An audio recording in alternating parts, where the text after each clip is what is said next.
కొన్నిసార్లు మన కంటితో మనల్ని మనమే పొడుచుకుంటాం, కానీ అవతలి వాళ్ళ కళ్ళు పొడుస్తున్నామని చంకలు గుద్దుకుంటాం. కానీ నిజం ఆలస్యంగా తెలుస్తుంది. ఇప్పుడు ప్రపంచమే ఒక పేరు హడలెత్తిస్తుంది. అది అమెరికా అధ్యక్షుడు డొనాల్డ్ ట్రంప్ పేరు. అమెరికాను డొనాల్డ్ ట్రంప్ గ్రేట్ అగైన్ చేస్తానంటూ అధికారంలోకి వచ్చాడు. కానీ ఆయన తీరు చూస్తుంటే అమెరికా భవిష్యత్తులో అగ్రరాజ్యంగా ఉంటుందా అన్న అనుమానాలు కలిగేలా చేస్తున్నాడు. పన్నులు, సుంకాలు సరే, ఆ తర్వాత బాక్సులు బద్దలైపోతాయి. ట్రంప్ ఒళ్ళు దగ్గర పెట్టుకోండి. ఈ మాటలు ఎవరో వేరెవరినో అంటే పెద్దగా పట్టించుకోవాల్సిన పనిలేదు.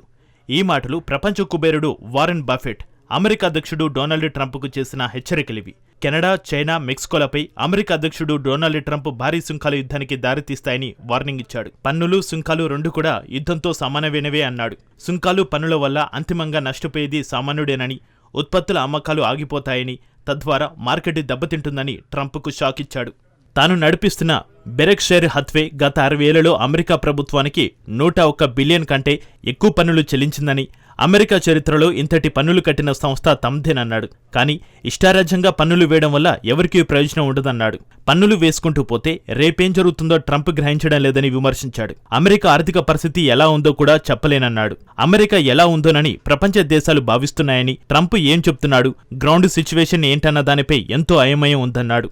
మంగళవారం నుంచి కెనడా, మెక్సికోపై తన టారిఫ్ యుద్ధం మొదలైందన్నాడు ట్రంప్. ఇక ఆ రెండు దేశాలు చేతులెత్తేయక తప్పని పరిస్థితి వస్తుందన్న వర్షన్ వివరించాడు. జనవరిలో తిరిగి అధికారంలోకి వచ్చిన 78 ఏళ్ల రిపబ్లికన్ అక్రమ వలసలు, మాదక ద్రవ్యాల అక్రమ రవాణాను ఆపడంలో రెండు దేశాలు విఫలమయ్యాయని ఆరోపించాడు. దిగుమతులపై టారిఫ్ విధిస్తానని ఫిబ్రవరిలోనే చెప్పేశాడు.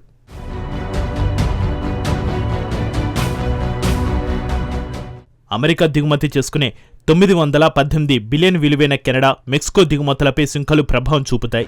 దీని ద్వారా ఆయా దేశాల ఉత్పత్తుల ధరలు పెరిగి అమ్మకాలు తగ్గుతాయని ఆర్థిక రంగ నిపుణులు భావిస్తున్నారు. దీంతో ఆయా దేశాలపై ఆర్థికంగా పెను ప్రభావం చూపిస్తుంది అంటున్నారు.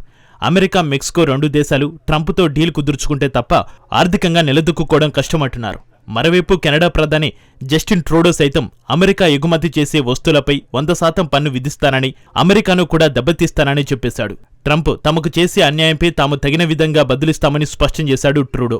అమెరికా అధ్యక్షుడి వల్ల ఆ దేశానికి నష్టం కానీ ఎట్టి పరిస్థితుల్లోనూ లాభం ఉండదన్నాడు.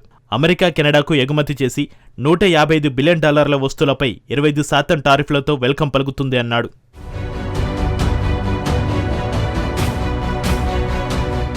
మరోవైపు ట్రంప్ ఎలాంటి నిర్ణయం తీసుకున్నా తాము ఎదుర్కోవడానికి సిద్ధంగా ఉన్నామని మెక్సికో అధ్యక్షురాలు క్లాడియా షిన్బామ్ స్పష్టం చేశారు. చైనాపై గతంలో విధించిన 10% సుంకాన్ని 20%కి పెంచుతూ అమెరికా అధ్యక్షుడు సోమవారం సంతకం చేశాడు. అయితే ట్రంప్ సుంకాల విషయంలో తాము భయపడబోమని, తగిన విధంగా రెస్పాండ్ అవుతామని చైనా విదేశాంగ శాఖ స్పష్టం చేసింది. ఇక ఆ దేశం, ఈ దేశం అన్న మాట లేకుండా తమపై ఎలాంటి సుంకాలు విధిస్తే తాము కూడా అలాంటి పన్నులు, సుంకాలు వేస్తామంటూ ఇప్పటికే ట్రంప్ ప్రపంచ దేశాలన్నింటినీ హెచ్చరిస్తున్నాడు. ఇండియా విషయంలో ప్రధాని మోడీతో సమావేశంలోనూ ఇచ్చిపుచ్చుకునే విధంగా సుంకాల విషయంలో నిర్ణయం ఉంటుందని వార్నింగ్ ఇచ్చాడు.